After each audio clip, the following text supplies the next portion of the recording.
So we're here at Casa de la Venture. There you go. Right? Pardon the Espanol. No, that's good. No bueno. It's pretty good. But we're here today. What are we brewing today, Ramon? We are brewing a Brazilian nut brown ale. That's the name, official name. In terms of style, it's really an old ale. It will qualify as an old ale. And the recipe is, I mean, we're really excited today because this recipe we're doing. You don't mind if I share the recipe after everything's said and done? I'll put it in the comments.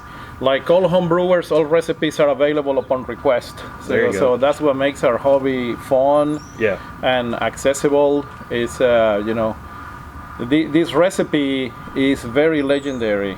It's in Latin American home brewing circuits. This recipe was developed by a Brazilian brewer. His name is Ricardo Rosa. He's also a mathematician. He's a math professor in the University of Rio de Janeiro. And this recipe is now almost 20 years old. Like, at least the file he sent me is from 2004. Wow. And there are a lot of great things about this recipe. First of all, the use of Brazilian nuts, which they call, I'm going to butcher Portuguese right now, so that way we're in the so they call it Castanha-do-Para. That's Brazilian nuts. And the base of the recipe is Pilsner malt, but it has a lot of caramel malts in the. It has Munich, it has Vienna, dark Munich, but it also has some Caramunich, it has some Cristal, and it's gonna have brown sugar as well. So it's a high gravity beer, about 180. It's going to be the original gravity. And this thing will get down to what, like 7% or so? It's probably gonna get down around that. And this beer is very special. First of all, because it was conceived by a home brewer, but also it's mentioned in Randy Mosher's book. If you look at the recipe called Monkey Paw, I think that's the name. It's inspired on that recipe, and that was my intent to do that one first. But then I reached out to Ricardo, and he was gracious enough to share his original recipe, and we've been exchanging emails for me to try to understand. Originally, he barreled this. He split the batch. They made 60 liters. That will be what, 20 liters, about 5 gallons. So they make about 15 gallons, and then they split it. One they fermented, I believe, a standard way, and the other one, and then bulk age, bottle and drank, and the other one went into a barrel. It was barrel aged, and eventually this beer made its way into a commercial brewery, and they actually commercialized the beer under different names. They had an original name, but then it was trademarked. They had to change it. a lot of Portuguese information online that I cannot translate. So that's how I understand it.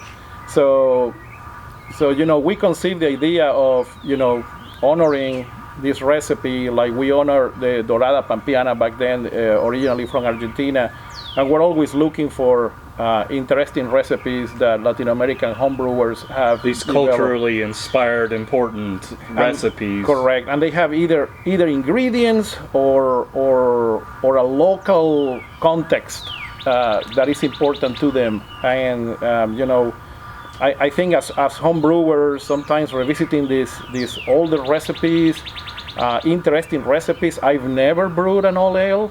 I don't have experience, I think, with high gravity. I have brewed a barley wine, but never at this style. I have never brewed with nuts. I haven't either. Well, so, I've put them in secondary, but I have. So to me, this is very, very interesting, and especially, of course, having you here makes it even more special. Well, we've been trying to plan this for almost a year, and my life, your life, this, that, everything else. But man.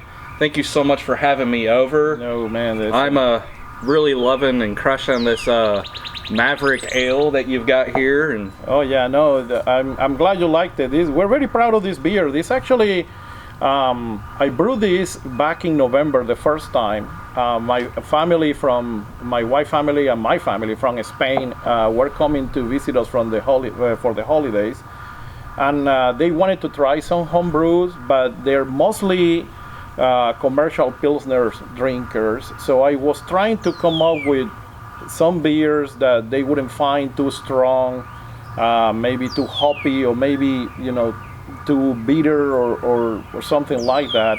Something that was easy to drink, but also retains the character of home brewing.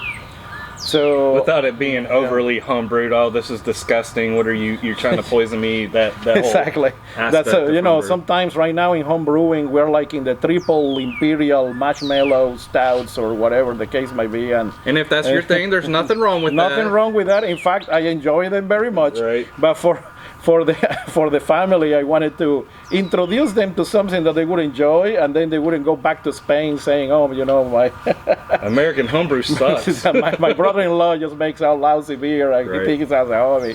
So anyway, so I decided to make a wheat ale. I think everybody enjoys a wheat ale, and the first test that I did was using Denny Cohn's recipe, 50-50 Pilsner wheat. And we made a 1-barrel sample. We liked it, and we really enjoyed it. And the day I was about to brew, for some reason, I decided to throw a switcheroo, and I removed the 2-road. And I've been working a lot with Vienna and Munich malts. Yeah, you love Vienna. I love Vienna. That's my favorite malt. And I have made a Munich Smash 1-barrel test, and I really enjoyed it. And the guys at Turkey Forest, actually, which is in the Big Owl brew house right in the Heights, which I highly recommend. He made a Munich Smash with Kashmir hops, and I decided I wanted to do something similar. So then, in the moment, I have Vienna, I have Munich, so I took the 2-row out and put 25% Vienna, 25 Munich in the mash. So it's 50 wheat, 25 Vienna, 25 Munich, a little bit of Galena for 20-25 bittering units, and the rest, the first one I made was with Amarillo a flame out, and that one, man, especially my nephew, I think he kicked the keg in 4 days, so I had to rush and brew it again.